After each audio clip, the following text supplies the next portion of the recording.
Nemo's New Friend and the Secret Reef.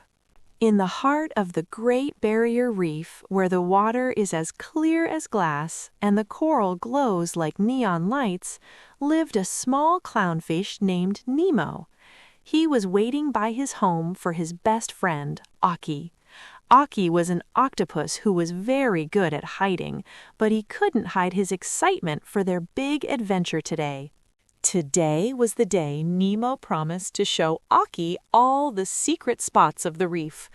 They started their journey by gliding through the Bubble Falls, a place where tiny air bubbles rose from the sandy floor like a curtain of diamonds. Nemo darted through the bubbles, while Aki used his arms to twirl like a spinning top.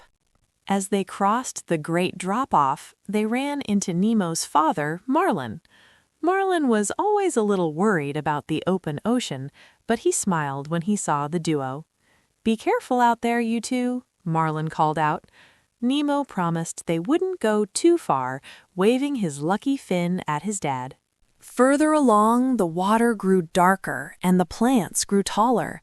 They had reached the whispering kelp forest. Oki used his clever arms to part the long green leaves so Nemo could swim through without getting tangled.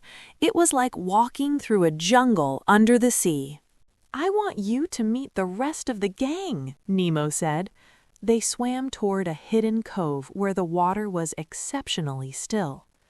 The first friend they met was Gurgle.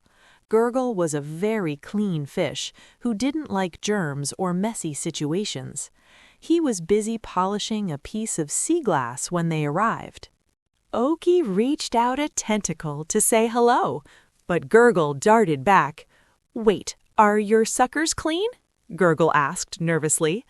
Oki laughed and did a little wiggle to show he had just washed in the Bubble Falls. Gurgle finally relaxed and gave the octopus a tiny, germ-free nod of approval. Suddenly, a shadow loomed over them. It was Bloat. He was a pufferfish who was usually very calm, but he got excited easily. "New friend! New friend!" Bloat shouted. He got so excited that he accidentally inhaled too much water and turned into a giant prickly balloon. High above them, on a jagged coral peak, sat Peach. She was a pink starfish who loved to keep watch over everyone. She moved slowly but saw everything that happened in the reef. "Welcome, Oki," she said in her soft, steady voice. "Nemo has told us many stories about your ink cloud tricks." The whole group gathered around as the sun began to set, casting golden rays through the surface.